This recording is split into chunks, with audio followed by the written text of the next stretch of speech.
이 시간 하나님께서 우리에게 주신 하나님의 말씀 누가복음 1장 26절부터 38절 말씀입니다. 누가복음 1장 25절부터 26절부터 38절 말씀 우리 한 절씩 교독하겠습니다. 신약성경 87쪽입니다. 누가복음 1장 26절을 제가 읽습니다. 여섯째 달에 천사 가브리엘이 하나님의 보내심을 받아 갈릴리 나사렛이란 동네에 가서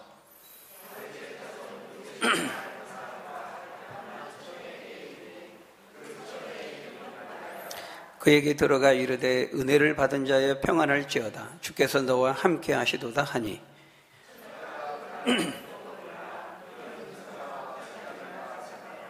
천사가 이르되 마리아여 무서워하지 말라 내가 하나님께 은혜를 입었느니라.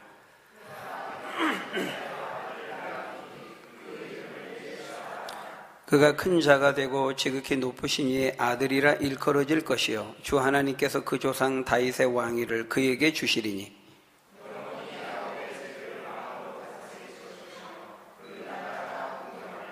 마리아가 천사에게 말하되 나는 남자를 알지 못하니 어찌 이 일이 있으리이까?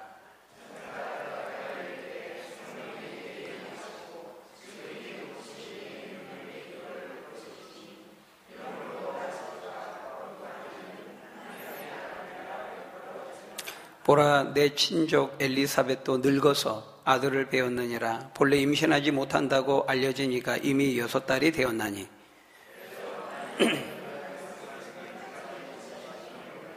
같이 읽겠습니다. 마리아가 이르되 주의 여종이오니 말씀대로 내게 이루어지이다 하매 천사가 떠나가니라. 아멘. 오늘 본문 말씀은 너무 유명한 예수님의 수태 고지입니다. 하나님의 아들이신 예수님께서 그 육신의 부모인 요셉과 마리아를 통해서 어떻게 잉태되고 어떻게 이 세상에 오시게 되었는지 그 과정을 소상하게 말씀하고 있습니다. 우리 읽었던 본문 26절 말씀을 보면 어떻게 시작합니까? 여섯째 달에 이렇게 시작합니다. 이 여섯째 달에라는 말은 뭘 말합니까? 앞에서 요한이 잉태된 지 6째 달 만에 이런 말이죠. 나이가 늙었고 들었고 아이를 낳지 못한 부부가 있었죠. 우리가 지난 시간에 살펴봤던 사가랴와 엘리사벳 부부였습니다. 그런데 하나님께 천사를 보내서 너에게 아들을 임신케 할 것이다. 너희가 아들을 낳을 것이다. 그 이름을 요한이라 하라. 이런 일종의 이제 수태고지를 듣습니다. 그 천사가 와서 수태고지를 한지 6개월째에 6째 달에 그런 말입니다. 그러니까 세례 요한은 예수님보다 약 6개월 먼저 이제 출생하게 되는 것입니다. 바로 그 요한이 잉태된 지 6개월째에 천사 가브리엘이 누구에게 찾아갑니까? 마리아에게 찾아갑니다. 26절 오늘 보면 27절을 보니까 천사 가브리엘이 하나님의 보내심을 받아 갈릴리 나사렛이란 동네에 가서 다윗의 자손 요셉이라고 하는 사람과 약혼한 처녀에게 이르니 그 처녀의 이름은 마리아라. 그렇게 말씀합니다. 오늘 본문인 이 누가복음은 천사가 마리아에게 찾아간 것으로 말씀하죠. 그런데 마태복음 1장에서는 천사가 마리아가 아닌 요셉에게 찾아간 것으로 말씀하고 있습니다. 그래서 어떤 사람들이 이걸 보고 이거 성경에 오류가 아니냐, 성경이 틀린 거 아니냐, 그렇게 이제 생각하는 분이 있는데 여러분 그렇지 않습니다. 여러분 천사는 누구에게 찾아간 걸까요? 마리아와 요셉 둘 다 찾아간 것입니다. 그러니까 이제 오늘 본문에서 보여주는 것처럼 먼저 그 당시 요셉과 약혼한 상태에 있었던 마리아에게 찾아가서 네가 성령으로 잉태하여 아들을 낳을 것이다. 이렇게 수태고지를 한 것이죠. 먼저 마리아에게 찾아가서 하나님의 계획을 듣게 된 다음에 그때 이제 마리아가 성령으로 잉태된다고 하니까 마리아도 엄청난 충격과 혼란에 빠지게 되죠. 근데 이제 그 소식을 약혼자인 요셉이 듣고 요셉도 충격과 혼란 속에 빠지게 됩니다. 바로 이제 그때 그 요셉에게 나중에 천사가 다시 한번 찾아가게 되는 것이죠. 그래서 이제 마태복음 1장에 기록되어 있는 천사가 요셉에게 찾아간 것은 바로 이제 그걸 보여주는 것입니다. 먼저 마리아에게 찾아가서 수태고지를 한 다음에 그 다음에 요셉에게 찾아가서 마리아에게 일어난 일에 너의 약혼자 마리아에게 일어난 일의 그 자초지정을 천사가 요셉에게 설명하고 있는 것이죠. 그래서 마태복음 1장 18절에서 20절 말씀을 보면 그렇게 말씀하죠. 예수 그리스도의 나심은 이러하니라 그의 어머니 마리아가 요셉과 약혼하고 동거하기 전에 성령으로 잉태된 것이 나타났더니 그의 남편 요셉은 의로운 사람이라 그를 드러내지 아니하고 가만히 끊고자 하여 이 일을 생각할 때에 주의 천사가 주의 사자가 현몽하여 이르되 다윗의 자손 요셉아 내 아내 마리아 데려오기를 무서워하지 말라 그에게 잉태된 자는 성령으로 된 것이라 이렇게 말하죠.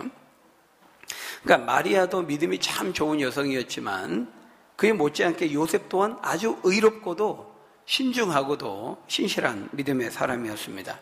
그러니까 그 당시 이 약혼의 의미는 오늘날의 우리들에게 있어서의 약혼의 그 무게감이 전혀 다르죠. 그 당시의 약혼은 거의 결혼과 똑같습니다.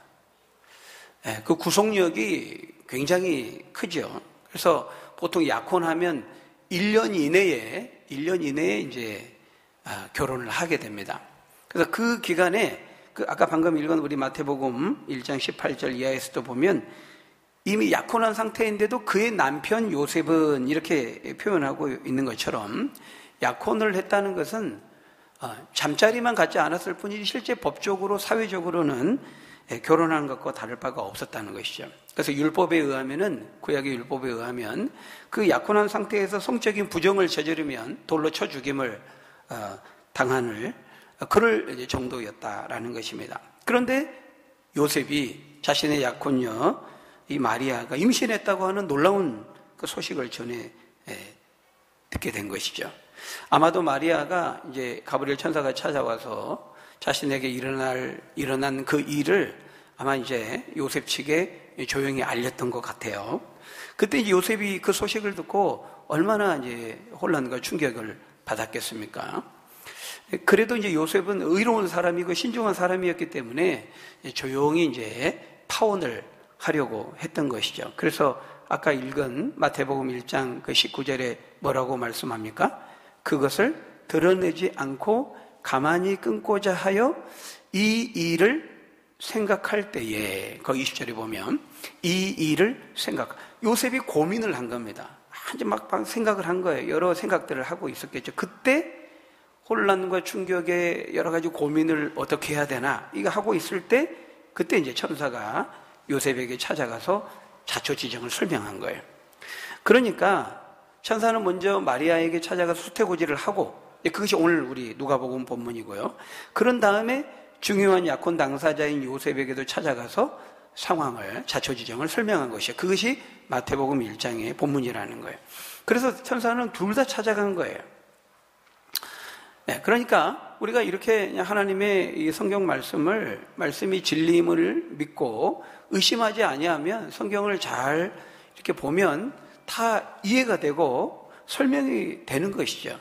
그런데 무조건 이제 안 믿으려고 하고 성경 말씀을 부정하려고 하고 안 믿고 싶은 마음으로 성경을 보니까 이게 안 맞는 것 같고 오류가 있는 것 같고 틀린 것처럼 보이는 거예요. 그러니까 여러분, 제가 다시 말씀드리지만 이 기록된 하나님의 성경 말씀은 성령의 감동으로 된 오류가 없는 하나님의 진리의 말씀을 흔들림 없이 믿는 저와 여러분 되시기를 바랍니다. 자, 그러면 오늘 본문으로 다시 돌아와서 첫 번째, 오늘 본문이 우리에게 주시는 교훈은 무엇입니까? 찾아오시고 주도하시는 분은 하나님이시다라는 것입니다. 우리가 첫 번째로 기억해야 되는 것은 구원의 주도권은 하나님께 있고 우리 인생의 또 역사의 주도권 역시도 하나님께 있다라는 것입니다. 여러분, 오늘 본문을 보십시오. 하나님이 가브리엘 천사를 보내시고 찾아가게 하십니다. 그런 다음에 하나님의 놀라운 구원의 계획을 알려주고 계시죠. 이 모든 것을 주도하시는 이는 사람이 아니라 하나님이십니다. 거기 26절, 27절에 보면 천사 가브리엘이 누구의 보내심을 받아 말씀합니까? 하나님의 보내심을 받아 이렇게 말합니다. 갈릴리 나사렛이라는 동네에 가서 다윗의 자손 요셉이라는 사람과 약혼한 처녀에게 이르니 그랬습니다. 그러니까 가브리엘 천사는요, 하나님의 사자죠.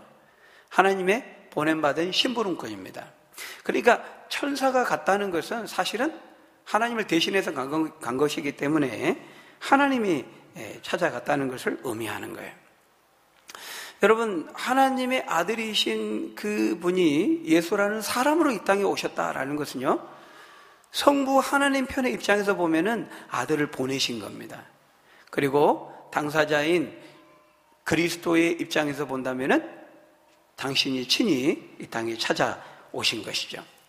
여러분, 이게 바로 기독교의 특징이고 기독교의 신비고 기독교의 비밀입니다. 하나님이신 그분이 사람으로 낮아지시고 하늘에 계신 하나님께서 이 낮고 천한 죄악에 관영하는 이 냄새나는 이 땅에 사람으로 내려오셨다라고 하는 것입니다. 하나님께서 친히 우주적인 구원의 놀라운 계획을 가지고 바로 이 갈릴리 나사렛이라고 하고 있는 이 촌동네죠. 변방지역, 소외된 지역에 있는 마리아라고 하는 너무 평범한 한 여성에게 찾아가신 거예요. 그리고 그에게 하나님의 놀라운 우주적인 구원의 큰 계획을 말씀하고 알려주고 계신 것이죠. 이 모든 것을 주도하신 이는 하나님이세요. 굉장히 놀라운 일이죠. 여러분, 지금 천사가 가져온 이 소식은요, 엄청난 소식이에요. 이 온 세상, 온 우주적인 구원과 관련된 우주적인 이 스케일을 가지고 있는 하나님의 엄청난 메시지, 엄청난 계획을 가지고 온 거예요. 근데 누구에게 찾아갔습니까? 저기 예루살렘 수도, 예루살렘 왕궁에 있는 처녀 공주에게 찾아간 것이 아니고 갈릴리 나사렛이라고 하는 알려지지도 않는, 지금 우리가 너무 알려져 있죠. 우리에게는 갈릴리 나사렛 예수, 이러니까 우리 너무 알려져 있지만요, 지금 이제 성지 순례 이렇게 가도 막 갈릴리 꼭 갑니다. 그 바닷가 가가지고 베드로 물고기라 그래가지고요, 그 물고기 좀 커요. 그거 항상 먹어요. 너무 유명하죠, 갈릴리는 세계적으로. 근데 이때는 아니에요. 이때는 갈릴리는 완전히 시골 동네. 거기에 찾아가서 온 우주와 관련된 이 세상 전체를 구원하는 그 큰 스케일의 하나님의 계획을 너무 평범한 지역에 있는 한 평범한 여성, 마리아라고 하는 그 여성에게 찾아가서 그 구원의 스케일, 우주적인 스케일의 하나님의 그 계획을 말씀하고 있는 거예요. 알려준 거예요.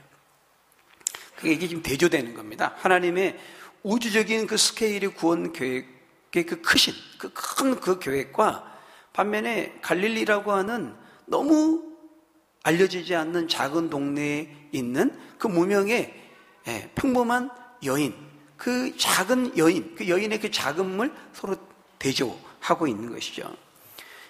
여러분, 인간 마리아는 전혀 생각도 하지도 않고 기대도 하지 않았고 상상조차도 하지 않고 있었어요.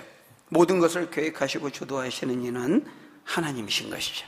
하나님이 친히 찾아가시고 보내시고 계획하시고 주도하시고 알려주시고 또 그것이 성취되게 하시는 것이죠. 우리가 이것을 보면 이 구원이라고 하는 것은, 인간이 구원에 이른다고 하는 것은요, 인간의 어떤 방법이나 어떤 인간의 능력으로 되는 것이 아니라는 것을 보여주는 것입니다. 그러니까 하나님이 주도하시는 거예요. 구원이라는 것은 하나님이 주시는 것이고 하나님으로부터 우리가 받는 겁니다. 인간이 스스로의 힘으로 자각하거나 득도하는 그런 방식으로 구원이 이루어지는 것이 아니라는 거예요. 자각이 뭡니까? 스스로 깨닫는 거죠. 득도가 뭐예요? 스스로 터득해서 도를 득하는 겁니다. 여러분, 그런 방식으로 되는 것이 아니라는 거예요. 그런데도 많은 사람들은, 많은 종교들은 인간 스스로의 그런 노력으로 신을 찾고 만나고, 그래서 열반과 구원의 경지에 이룰 수 있다고 생각해요. 그래서 열심히 금욕을 실천하고 면벽 수도를 하고 벽 쳐다보면서 계속 수도하는 겁니다. 무건 수행을 하고 고행을 하고 선행을 행하고 그런 명상과 참선을 행하면 그런 과정을 통해서 인간이 자각하고 득도에 이르고 열반과 구원의 경지에 이룰 수 있다고 생각하는 거예요. 그래서 세상의 모든 종교의 공통적인 특징이 뭐냐면 자력 종교예요. 자력 종교. 인간의 힘과 노력에 호소하고 인간의 능력을 의지하는 것이죠. 그래서 땅에 있는 인간이 스스로의 힘과 능력과 노력으로 신을 찾고 신을 만나고 그래서 구원에 이룰 수 있다고 생각하는 거예요. 그래서 세상의 모든 종교는 성의 성향을 가지고 있어요. 인간이 하늘에 있는 신을 찾아가는 거죠. 그러나 우리 기독교는 반대입니다. 성경은 반대예요. 하늘에 계신 하나님께서 이 땅에 있는 인간에 찾아 내려오신 것이죠. 성경은 하향성을 말씀합니다. 하나님이 인간이 되시고 하늘에 계신 하나님이 죄악에 관영하고 냄새나는 이 땅에 내려오셨다. 이렇게 말씀합니다. 여러분, 왜 하나님이 사람이 되시고 왜 하늘에 계신 하나님이 이 땅에 사람으로 내려오셔야만 할까요? 그 이유가 뭘까요? 인간은 하나님을 찾을 수 없기 때문에 그렇습니다. 성경은 인간은 죄와 허물로 죽어 있다 이렇게 말합니다. 육체적으로는 살아있는 것 같지만 그 영혼은 살았으나 죽었도다 이렇게 말합니다. 죄와 허물로 죽은 영적인 시체가 그 능력으로 신을 찾을 수 없고 하나님을 찾을 수 없는 것이죠. 그런 능력을 이미 상실했다는 거예요. 거룩함의 원천이 인간 속에 있지 않다는 겁니다. 여러분, 최초의 인간 아담이 먹지 말라고 하신 그 선악을 알게 하는 나무의 실과를 먹고 죄를 범했을 때요, 그 죄를 범한 다음에 어떻게 했어요? 아담이 스스로 회개하고 자신의 잘못을 깨닫고 하나님을 찾았습니까? 하나님을 찾고 회개했습니까? 그렇지 않죠. 하나님이 아담을 찾아갑니다. 아담아, 이렇게 찾아가죠. 그러니까 어때요? 아담이 하나님을 찾는 것이 아니라 하나님이 아담을 찾아가는데 숨습니다. 나무 뒤에 숨어요. 죄를 범한 인간이 먼저 하나님을 찾을 수 없는 것이죠. 여러분, 성경에 나오는 모든 인물들을 보십시오. 목욕 재개하고 참선하면서 고행하면서 하나님을 만나며 기다리다가 준비하다가 만난 사람 한 사람이라도 있습니까? 성경에요? 없습니다. 다 하나님이 먼저 찾아가십니다. 먼저 찾아가시고 하나님이 주도적으로 부르시죠. 그러니까 성경에서 하나님을 만난 과정을 보면 다 뜻밖의 장소에, 뜻밖의 시간에 전혀 예상치 못한 하나님의 방법으로 하나님이 찾아오시고 부르셔서 하나님을 만나게 되죠. 여러분, 아브라함을 보세요.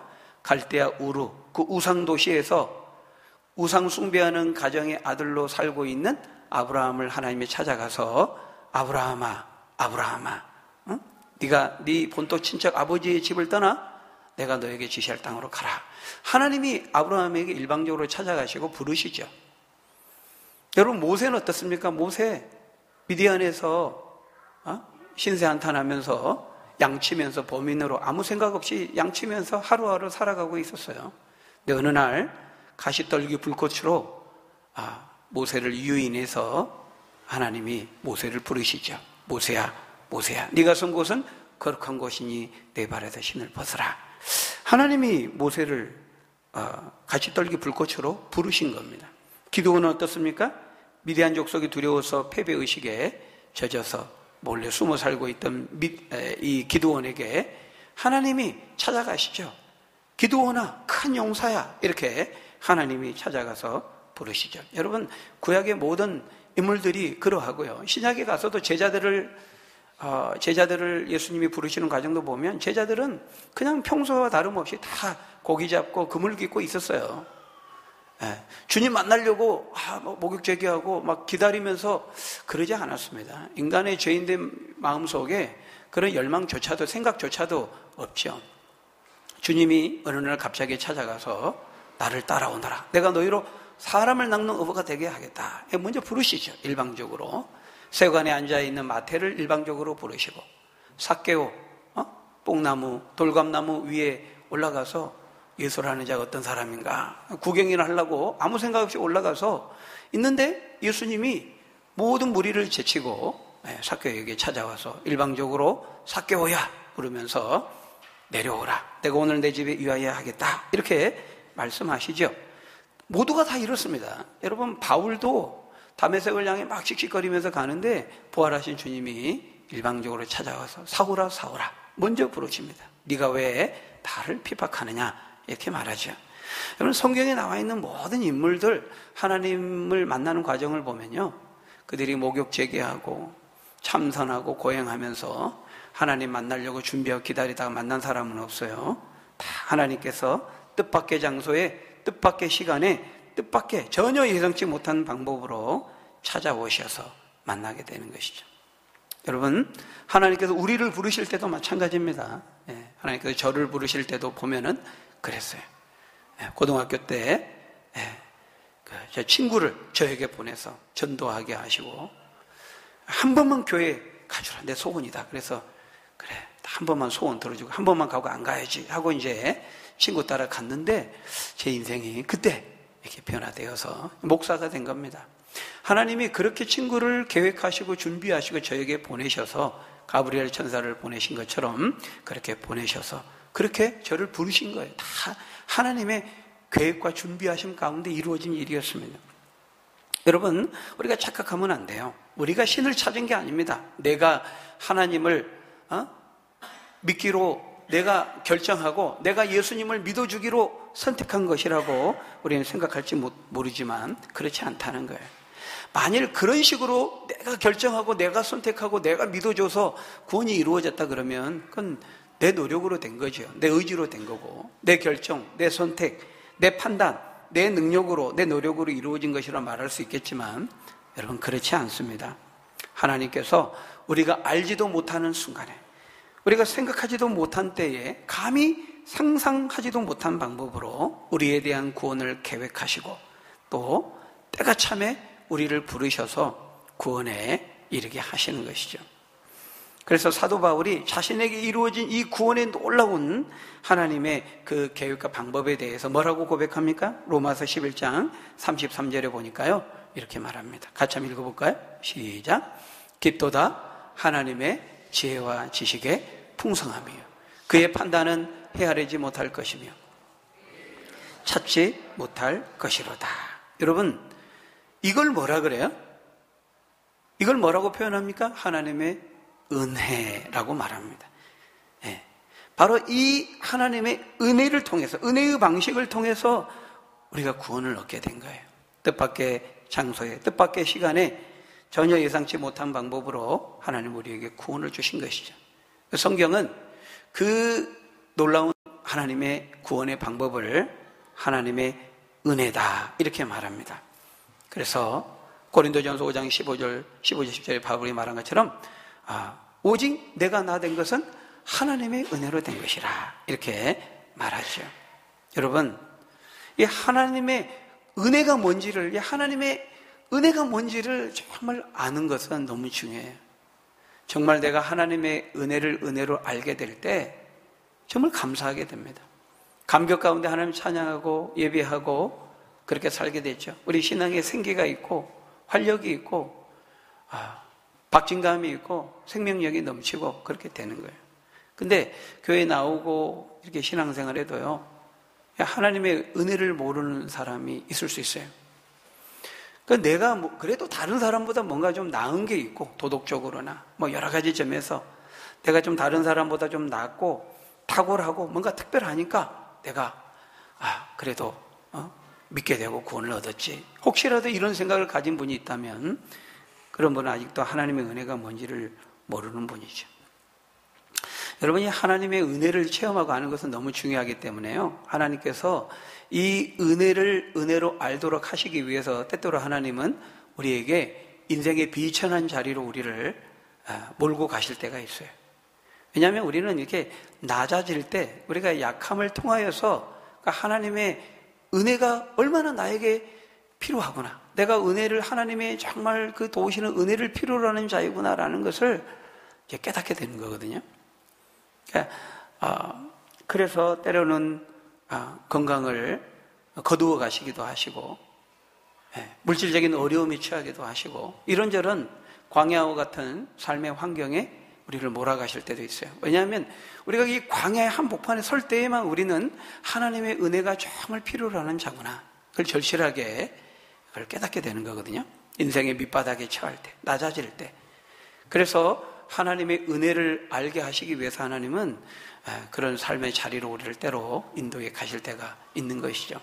어쨌든 이 하나님의 은혜를 아는 것은 중요해요. 여러분 거기 보세요. 마리아가 메시아를 잉태하는 그런 여인이 될 수 있었던 것은 어떤 마리아의 어떤 탁월함이나 어떤 특별한 능력이나 어떤 노력에 달려있는 것이 아니었어요. 오늘 보면 28절을 보면 천사가 마리아에게 뭐라고 말합니까? 우리 28절 한번 같이 읽어볼까요? 시작. 그에게 들어가 이르되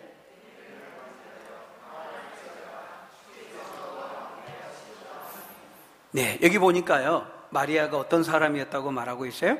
하나님의 은혜를 받은 자라, 이렇게 말합니다. 마리아는 특별한 사람이 아니었습니다.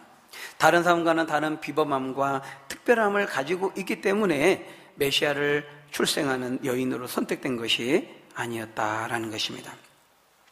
더구나 마리아는 어디에서 살고 있었어요? 마리아는 어디에 살고 있었습니까? 갈릴리 나사렛이라는 동네에 살았던 여인이었어요.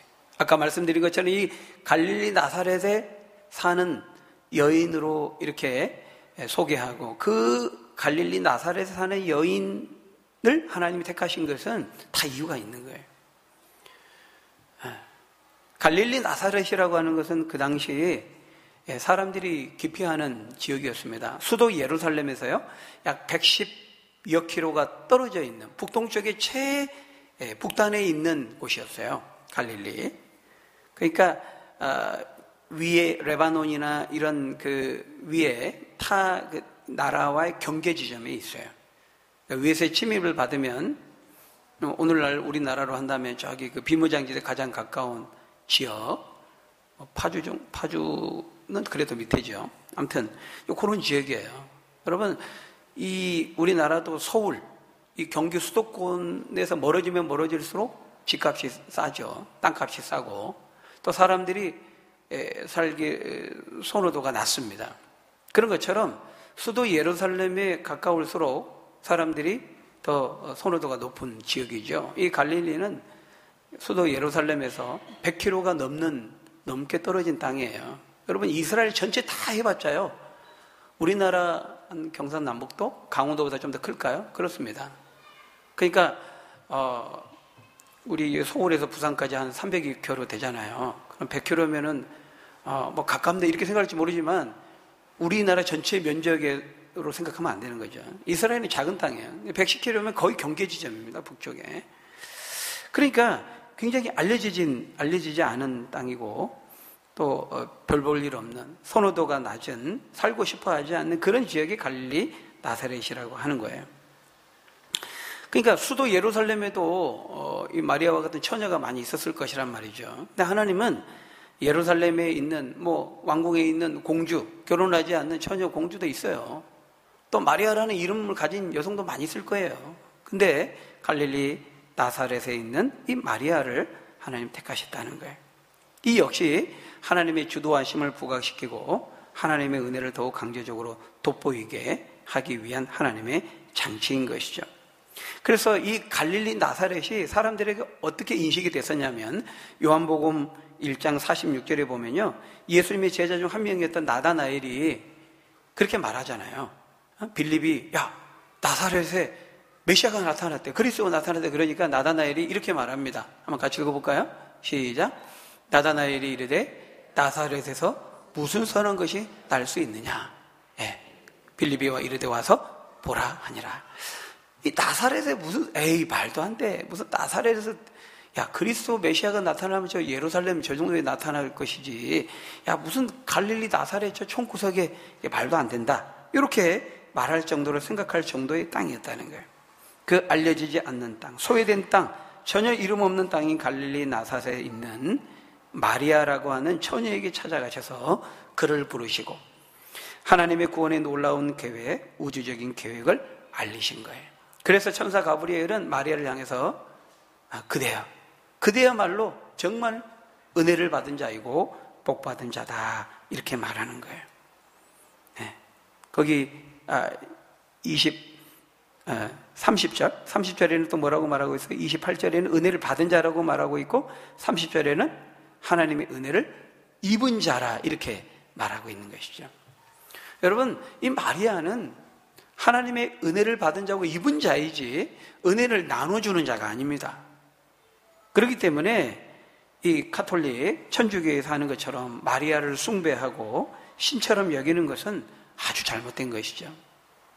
마리아는 은혜를 받은 자고 은혜를 덧입은 자지 은혜를 수여하고 은혜를 나눠주는 자가 아니라는 거예요.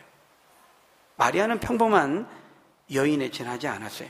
갈릴리 나사렛이라고 하는 아주 평범한 지역의 보통 여인이죠. 그러기에 모든 사람들이 그러하되 그도 죄 중에 출생했고 죄와 연약함을 가진 여인이었고 하나님의 은혜를 필요로 하는 자였다는 거예요. 그 안에 거룩함의 원천을 가지고 있지 않았다는 겁니다. 다만 마리아가 복된 여인이고 축복된 여인이고 존귀한 여인인 것은 맞아요. 왜냐하면 육신적으로 하나님의 아들 구원자를 잉태하고 출산했기 때문에 마리아를 통해서 마리아가 그 일에 쓰임 받았기 때문에 그런 점에서 존귀한 자죠. 그러니까 2000년 동안 우리가 예배 드릴 때마다 사도신경 통해 가지고 동정녀 마리아를 통해 나시고 마리아, 이 존귀한 이름이 된 거죠. 그러나 그 이상도 그 이하도 아니라는 거예요. 거기 38절에서도 마지막 38절에서 마리아가 자신을 가리켜 뭐라고 말하고 있습니까? 나는 주의 여종이오니 말씀대로 내게 이루어지이다 이렇게 말하고 있어요.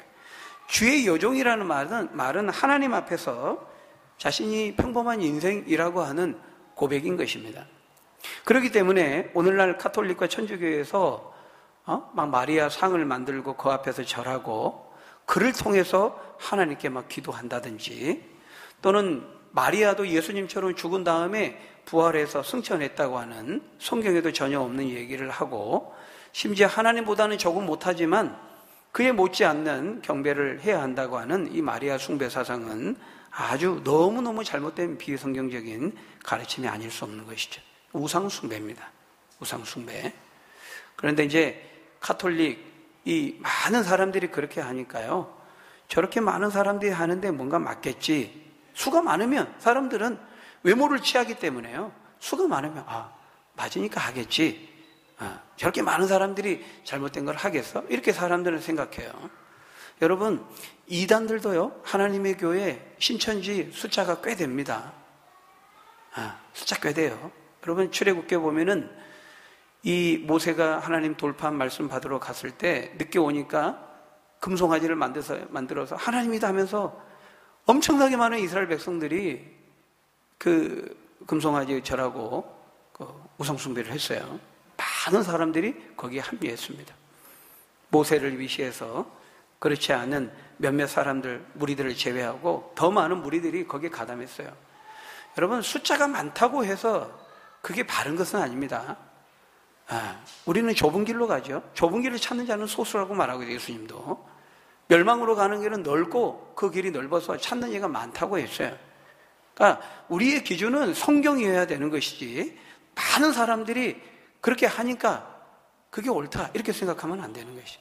유명한 사람이 그렇게 말했으니까, 학자니까, 교수니까, 박사니까, 여러분 아무리 유명한 사람이 말하고 학자고 교수고 박사고 말한다 할지라도요, 우리는 분별해야 돼요. 우리의 기준은 성경인 것입니다. 많은 사람들이 그렇게 믿고 따라간다고 해서 분별 없이 따라가서는 안 되는 것이죠.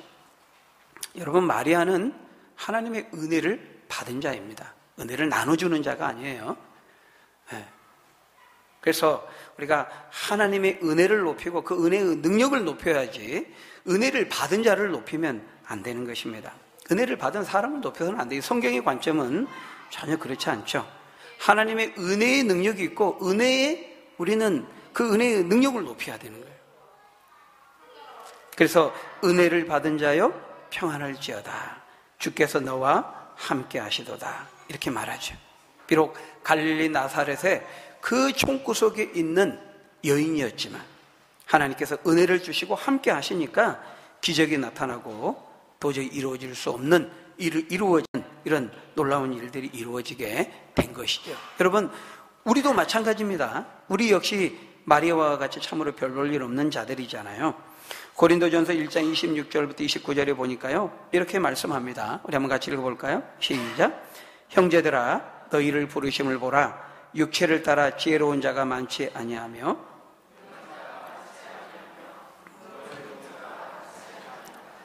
그러나 하나님께서 세상에 미련한 것들을 택하사 지혜 있는 자들을 부끄럽게 하시고 세상에 약한 것들을 택하사 강한 것들을 부끄럽게 하려 하시며 하나님께서 세상에 천한 것들과 멸시받는 것들과 없는 것들을 택하사 있는 것들을 폐하려 하시나니 이는 아무 육체도 하나님 앞에서 자랑하지 못하게 하려 함이라 말씀합니다.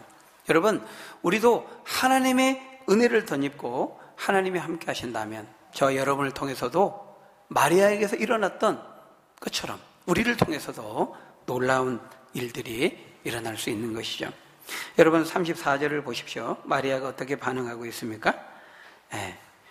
보라, 네가 잉태 아들을 낳을 것인 이름을 예수라 하라 그랬는데, 그러면서 예수가 누구이고 어떤 일을 하게 될 것인지를 쭉 이어서 말씀합니다. 여러분, 예수라는 이름 자체는 여호와가 구원이시다 이런 말이죠. 그러니까 예수라는 이름 자체가 사실 메시아적인 그런 뜻을 가지고 있는 거예요. 그런데 32절에 그 예수가 어떤 자가 된다고요? 큰 자가 되고 어떤 일을 하게 됩니까? 지극히 높으신 이 아들의 일컬어질 것이고 주 하나님께 그 조상 다윗의 왕을 그에게 주시리니 영원히 야곱의 집을 왕으로 다스리실 것이며 그 나라가 무궁하리라 이렇게 말합니다. 여러분, 그 나라가 무궁하다, 하나님 나라를 말하는 것이죠. 여러분, 이 말을 들을 때 마리아는 금방 알았습니다. 지금 메시아, 그리스도, 구원자를 말하는 것이구나. 내 몸을 통해 성령을 통해 잉태하여 출산하게 될 이 사람이 바로 예수라는 자가 구원자, 메시아를 말하는구나. 마리아는 금방 알았습니다. 엄청난 얘기를 들은 거죠. 메시아가 탄생하게 될 것이다. 400년 동안 계시 부재의 기간, 영적인 암흑 기간, 말라기 이후에 아무런 계시가 주어지지 않는 기간이었는데 이제 메시아가 탄생한다, 오신다라는 그 자체도 놀라운 사실인데 어느 날 갑자기 찾아와서 이 마리아 자신의 몸을 통해서 그 메시아가 난다고 하니까 정말 충격적인 놀라운 그런 소식이 아닐 수 없었던 것이죠. 그러니까 어안이 벙벙하지 않을 수 없었을 거예요. 그래서 34절에 마리아가 천사에게 말합니다. 뭐라고 말합니까? 나는 남자를 알지 못하니 어찌 이 일이 있으리까? 여러분, 이것은 앞에서 사가랴가 했던 말과 약간 비슷해 보이지만 상황이 다릅니다. 사가랴는 나도 늙고 아내도 늙었는데 어떻게 가능하나요? 불신앙적인 의심에서 비롯된 질문이었죠. 어떻게 이것을 알리요? 18절에 사가랴는 그렇게 반응했어요. 근데 마리아는 이 사가랴와 같이 의심하고 믿지 못해서 이렇게 물어본 게 아니고 어떻게 어떤 식으로 이루어진다는 것이니 그 방법을 묻고 있는 거예요. 그러니까 사가랴의 경우는 의심에서 불신앙 때문에 이렇게 말해서 나중에 가브리엘 천사가 내 말을 네가 믿지 못했기 때문에 때가 이루어질 때까지 네가 출산할 때까지 말을 하지 못하게 될 것이다. 벙어리가 될 것이다. 이렇게 말했죠. 그러나 마리아의 그 말 다음에는 전혀 그런 말이 없어요. 단지 그 방법을 물으니까 35절에 그 방법을 말씀해 주고 있죠. 우리 35절 한번 같이 읽어볼까요? 시작. 천사가 대답하여 이르되 성령이 내게 임하시고 지극히 높으신 이의 능력이 너를 덮으시리니 이름으로 나실 바 거룩한 이는 하나님의 아들이라 일컬어지리라. 그 방법이 뭐라는 거예요? 성령의 능력으로 이루어지고 지극히 높으신 이의 능력으로 이루어진다는 거예요. 그러니까 너는 조금도 염려하거나 걱정하지 말라. 그러면서 36절에 6개월 전에 사가랴 그 엘리사벳 부부도 늙어서 임신이 불가능했지만 그 하나님의 능력으로, 그 성령의 능력으로 되었던 것처럼 너 역시도 마찬가지 그렇게 될 것이다. 그러면서 37절에 뭐라고 말씀합니까? 우리 읽고 마치겠습니다. 37절 시작. 대저 하나님의 모든 말씀은 능하지 못하심이 없느니라. 이렇게 말씀합니다. 놀라운 말씀이죠. 하나님의 말씀은 능히 이루지 못하는 말씀이 없다.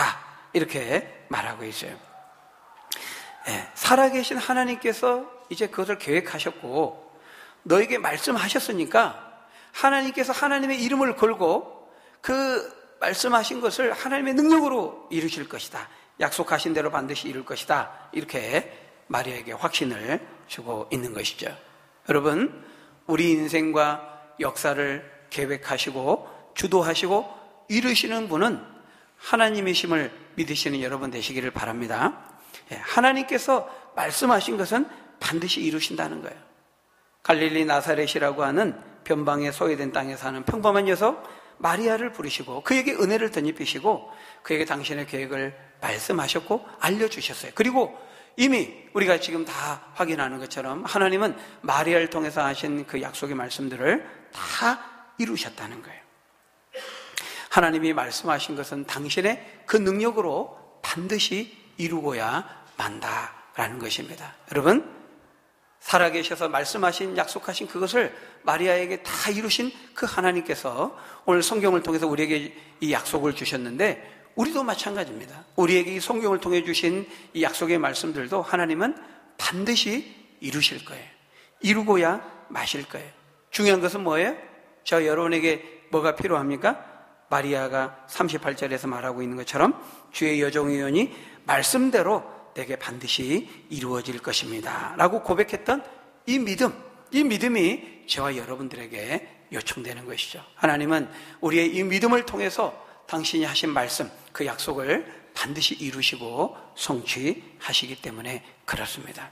바라기는 저와 여러분들이 마리아가 그랬던 것처럼 하나님의 이 인생과 역사를 주도하시는 그 하나님의 약속을 믿고 그 하나님의 은혜를 덧입기를 사모하고 그 은혜의 능력이 우리 인생을 덮기를 우리가 기대하면서 사모하면서 그 하나님의 말씀과 약속을 반드시 이루시는 그 은혜의 능력을 믿고 의지하고 그 말씀의 성취를 목도하고 이기며 승리하는 저 여러분들이 다 되시기를 예수님의 이름으로 간절히 축원합니다. 우리 기도하겠습니다. 아버지 하나님, 우리 인생과 역사를 주도하시고 말씀하시고 또 그 약속의 계시의 말씀을 우리에게 전해주시고 전해주신 대로 하나님의 이름을 걸고 명예를 걸고 반드시 이루시고 성취하시는 그 하나님, 오늘도 우리가 흔들림 없이 마리아가 믿고 고백했던 것처럼 그 말씀이 나를 통하여 그대로 이루어지이다 고백하며 믿고 확신하며 나아갔을 때 말씀대로 이루어진 것을 경험하고 체험하고 목도했던 것처럼 우리도 흔들림 없이 이 하나님의 분명한 약속의 말씀을 믿고 그 은혜의 능력을 의지하며 그 약속의 성취를 목도하고 또 경험하고 체험하고 간증할 수 있는 저와 여러분들 우리 모두가 될 수 있도록 하나님 축복해 주옵소서. 예수님 이름으로 감사하며 기도합나이다. 아멘.